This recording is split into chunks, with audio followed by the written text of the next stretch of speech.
I'm Dr. Elena Martinez, though most of my husband's family still calls me the nurse. Not that there's anything wrong with being a nurse, it's a noble profession, but the way they say it, dripping with condescension, makes their intent clear. From the moment I married Michael Romano 5 years ago, his family made it their mission to remind me that I didn't belong in their prestigious medical dynasty. The Romanos had produced 4 generations of renowned surgeons, and to them my work in emergency medicine might as well have been a hobby. Elena, dear, my mother-in-law Catherine would say at family gatherings, when are you going to specialize in something more substantial? She'd emphasize the last words while sipping her wine, her perfect manicure tapping against the crystal glass. I met Michael during my residency at Central Memorial Hospital. He was the charming neurosurgeon who kept accidentally running into me in the cafeteria. Despite our different backgrounds, him from old money, me from a working-class immigrant family, we connected over our shared passion for medicine. You're different, he told me on our first date. You actually care about the patients, not just the procedures. What neither Michael nor his family knew was that I'd been quietly building my own medical empire. Years before meeting Michael, I developed a revolutionary emergency triage AI system. I sold it to a major healthcare company for millions, but kept my involvement anonymous. I wanted to succeed on my own merits, not my bank account. I continued working regular shifts in the ER, investing my wealth strategically in healthcare startups and medical facilities. By the time I met Michael, I owned significant shares in 3 major hospitals on the East Coast. Elena, could you grab me some more ice? My sister-in-law, Amanda's voice cut through my thoughts at today's family BBQ. She didn't even look up from her phone. Amanda, I'm not waiting staff, I replied calmly. She looked up, perfectly sculpted eyebrows raised. Oh right, sorry. Sometimes I forget you're a doctor now. She made air quotes around the word doctor. Michael, manning the grill nearby, pretended not to hear. That was his way, avoiding conflict by becoming suddenly fascinated with cooking temperatures or his phone screen. Speaking of which, Catherine chimed in, settling into her favorite topic, my inadequacies. Elena dear, I heard Central Memorial is looking for a new owner. The board's selling majority shares. Shame you're not in a position to participate in such opportunities. I took a sip of water, hiding my smile. If only they knew I was already the anonymous bidder the board had approved last week. Mom, Michael warned half-heartedly, let's not talk business today. Why not? Amanda jumped in. We're all family here. Well, most of us. She smirked in my direction.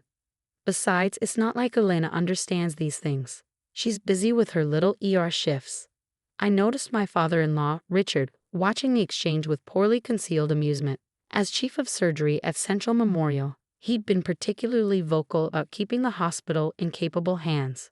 Actually, I said quietly, I find hospital administration fascinating. Oh honey, Catherine's laugh tinkled like ice in a glass. These matters require extensive business knowledge, years of connections, understanding of complex healthcare systems. She patted my hand condescendingly. Why don't you help Amanda with the salad? Before I could respond, Michael's phone buzzed. Emergency board meeting, he announced, checking the message. Dad, Amanda, you too. On a Sunday, Amanda complained. She was a dermatologist at Central Memorial, riding on her father's coattails. Can't they handle anything without us? Apparently not, Richard said, already standing. Catherine will be back in an hour. Elena, he paused, as if searching for something to say. Perhaps you could clear the tables while we're gone. I watched them pile into their luxury cars, Michael throwing me an apologetic glance. He'd been doing that a lot lately, apologizing with his eyes while staying silent with his voice. What they didn't know was that I called the emergency board meeting. In exactly 47 minutes, they'd learned that their precious hospital had a new owner, one who remembered every dismissive comment, every condescending smile, and every moment they treated me like the help instead of family. Elena, Catherine called from the patio. While they're handling important matters, why don't you tell me about your latest ER adventure? Something simple I can understand. I checked my watch and smiled. Actually, Catherine, I should head to the hospital too. I have some important matters of my own to handle. She laughed, that familiar patronizing sound. Oh, did they finally put you on a real committee? Something like that, I replied, gathering my things. You'll hear all about it soon. As I drove to Central Memorial, I thought about the journey that led me here. My parents have immigrated with nothing but hope and determination. They'd worked multiple jobs to put me through medical school, teaching me that true worth isn't in titles or family names, but in how you treat people. I pulled into my reserved parking space, the one marked reserved for hospital administration, that I've been secretly using for weeks. In my rearview mirror, I saw Richard's Mercedes pull in, followed by Amanda's Range Rover and Michael's BMW. The time for hiding was over. I straightened my blazer, checked my reflection, and headed for the boardroom. Years of dismissal and degradation were about to end in one spectacular moment of revelation. I pulled out my phone and sent a quick text to Mr. Davidson, the board chairman. "I'm ready." The response came immediately. "Board is assembled. Your stage is set, Dr. Martinez." Taking a deep breath, I walked toward the boardroom, my heels clicking purposefully on the polished floor. Through the glass walls, I could see them all settling into their seats, my husband's family sitting together, as always. None of them noticed me standing outside. They never did. But they were about to. The boardroom fell silent as Mr. Davidson stood at the head of the table. Through the glass, I watched my in-laws exchange confident glances. They had no idea what was coming. "Thank you all for coming on such short notice," Mr. Davidson began, his voice carrying the weight of 2 months of careful planning. "As you know, Central Memorial has been seeking new ownership. Today, I'm pleased to announce that the board has unanimously approved a buyer." Richard straightened in his chair. "Charles, I thought we agreed to postpone any decisions until—" "The decision has been made, Dr. Romano," Mr. Davidson cut in smoothly. "In fact, the new owner is here to address the board." That was my cue. I pushed open the heavy glass doors and walked in. The look of confusion on their faces was priceless. "Elena?" Michael half rose from his chair. "What are you doing here? This is a confidential meeting." Catherine's perfectly lined lips curved into a dismissive smile. "Dear, perhaps you misunderstood. This is an executive board meeting, not an ER consultation." "No misunderstanding, Catherine." I moved to stand beside Mr. Davidson. "I'm exactly where I should be." Amanda snorted. "What? Did they need a nurse's perspective?" Mr. Davidson cleared his throat. "Allow me to introduce Dr. Elena Martinez, the new majority shareholder and owner of Central Memorial Hospital." The silence that followed was deafening. Richard's face turned an alarming shade of red. Amanda's mouth hung open, her carefully applied lipstick suddenly seeming garish. And Michael, my husband, stared at me like he'd never seen me before. Catherine recovered first. "This is absurd. Charles, surely you can't be serious. She's just a doctor?" I supplied. "An immigrant's daughter, or perhaps you were going to say the help." "Elena," Richard's voice held a warning tone. "Whatever game you're playing." "This isn't a game, Richard." I picked up the folder Mr. Davidson handed me. "These are the transfer documents already approved by the board. I now own 67% of Central Memorial's shares." "Impossible," Amanda sputtered. "You couldn't afford." "Actually," I interrupted, "I could. You see, while you were all busy reminding me of my place, I was building something of my own. That triage AI system the hospital implemented last year, the one that reduced ER wait times by 40%, I developed that. Sold it for 8 figures. Michael's face paled. "Why didn't you tell me? Would it have made a difference?" I met his eyes. "Would you have stood up for me at family dinners? Defended me when your sister called me the help? When your mother suggested I take serving courses to be more useful at family gatherings?" The board members shifted uncomfortably in their seats. Most of them had witnessed the Romano family's treatment of me over the years. "As of today," I continued, "there will be changes. First, all hiring and promotion decisions will be based on merit, not family connections." I looked pointedly at Amanda, who shrank in her seat. "You can't do this." Catherine stood up, her voice shrill. "This hospital has been in our family's sphere for generations." "Exactly," I smiled. "And that's the problem. Central Memorial has been running on nepotism instead of merit. Our patient satisfaction scores have dropped 15% in the past 3 years. Staff turnover in non-Romano supervised departments is twice the national average." I pulled out another document, which brings me to my next point. "Richard, your position as chief of surgery is under review." Under review. He slammed his hand on the table. I built this department, and under your leadership, surgical error rates have increased by 12%. Coincidentally, that increase began when you started fast-tracking Amanda's friends into residency positions. Amanda's face flushed. You vindictive bit. Dr. Romano, Mr. Davidson cut in sharply. Remember where you are. I continued as if there hadn't been an interruption. All current positions will be evaluated based on performance metrics. Those who meet our new standards will keep their roles. Those who don't, I let the sentence hang. Michael finally found his voice. Elena, these are your in-laws. Your family. Family? I laughed softly. Let's talk about family, Michael. Last Christmas, your mother seated me at the children's table because medical professionals of my status shouldn't mix with their surgeon guests. Last month, your sister told the new residents I was the cleaning staff. And you? I met his gaze. You watched it all and said nothing. The boardroom was so quiet you could hear the air conditioning hum. Dr. Martinez, one of the board members, spoke up. What changes should we expect? I straightened my spine. Central Memorial will become a hospital where every employee is valued based on their contributions, not their last name. Where patients receive care from the most qualified professionals, not just the best connected ones. Where innovation is rewarded, regardless of who suggests it. Richard stood up, his chair scraping loudly. This is ridiculous. I'll fight this. You're welcome to try, I replied calmly. But I should mention, I've been documenting everything. Every discriminatory comment, every questionable hiring decision, every patient complaint that was swept under the rug. Would you like that information to become public? He sank back into his chair. Catherine's voice turned sugary sweet. Elena, dear, surely we can discuss this as a family, perhaps over dinner. I'm sure we can come to an understanding. The time for family discussions was years ago, Catherine. Now it's just business. I turned to Mr. Davidson. Please distribute the new organizational charts and policy documents. As papers were passed around, I watched my in-laws' faces.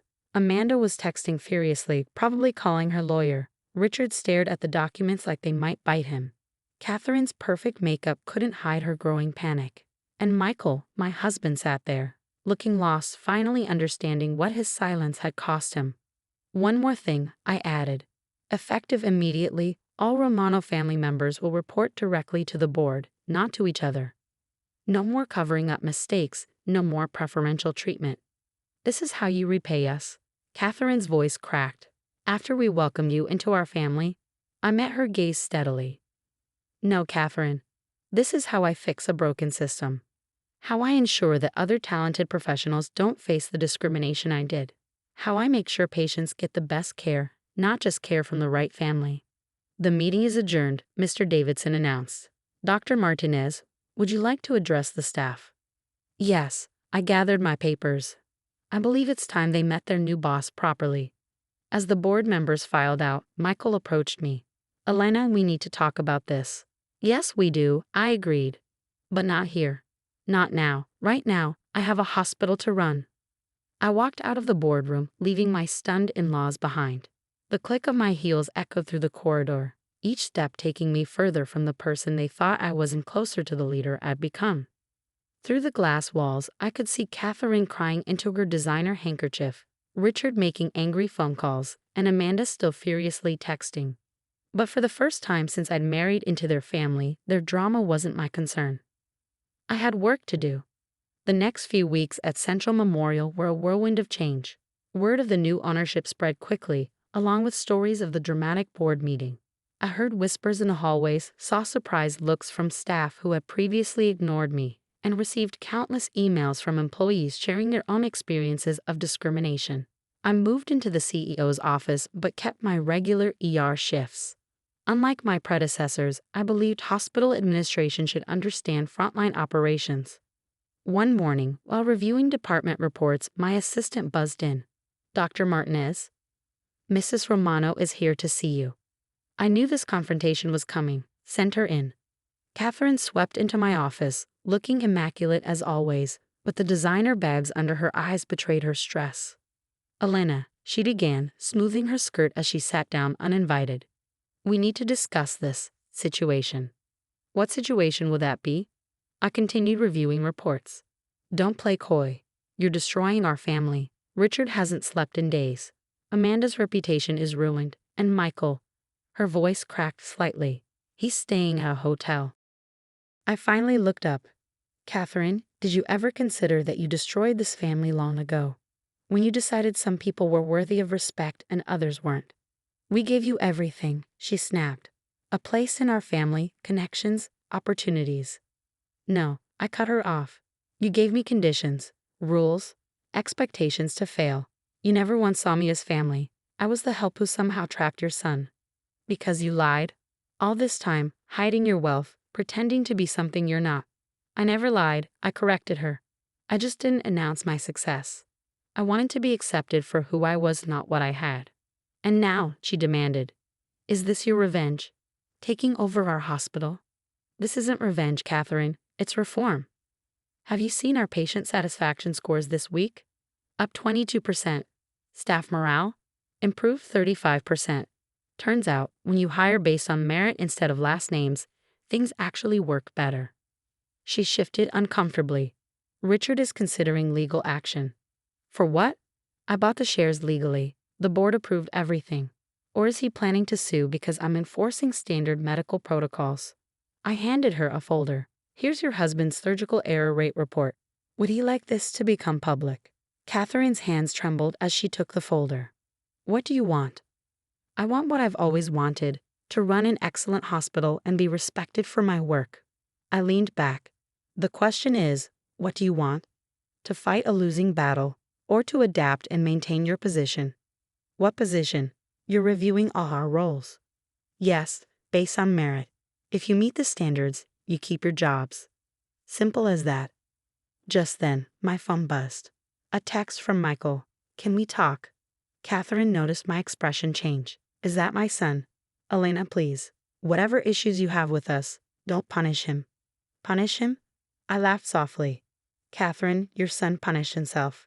Every time he stayed silent, every time he chose comfort over courage, he damaged our marriage. This isn't about punishment. It's about consequences. After Catherine left, I found myself thinking about Michael. We hadn't spoken properly since the board meeting. He'd moved out, saying he needed space to think. That evening, as I was leaving the hospital, I found him waiting by my car. Nice parking spot, he said quietly. It came with the job. Elena. He ran a hand through his hair, a gesture I once found endearing. Why did he tell me? Would it have changed anything? I asked. Would you have stood up to your family? Found your voice? I was trying to keep the peace. No, Michael, you were choosing the easy path, just like you always did. He stepped closer. I love you. Love isn't enough, I replied. Respect, support, courage, those matter too. Where were those when your sister called me the help? When your mother seated me with the children? When your father dismissed my medical opinions? I can change, he whispered. Maybe you can, but not for me. Not for us. I unlocked my car. Change because you want to be better, Michael. Because you're tired of being a coward. Over the next few months, Central Memorial transformed. Richard stepped down as chief of surgery, replaced by a brilliant surgeon from Johns Hopkins. Amanda transferred to a private practice, unable to meet the new performance standards. Catherine stopped attending hospital functions. Michael filed for divorce. The papers cited irreconcilable differences, but we both knew the truth.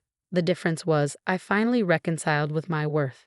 1 year later, I stood at the podium during Central Memorial's annual gala. The hospital had just been ranked among the top 10 in the country. Success in healthcare isn't about family names or traditions, I told the assembled crowd. It's about dedication, innovation, and putting patients first. Everyone deserves respect, regardless of their title or background. In the audience, I spotted Catherine and Richard. They'd finally accepted the new reality, choosing to adapt rather than fight. Michael had moved to Boston, starting fresh.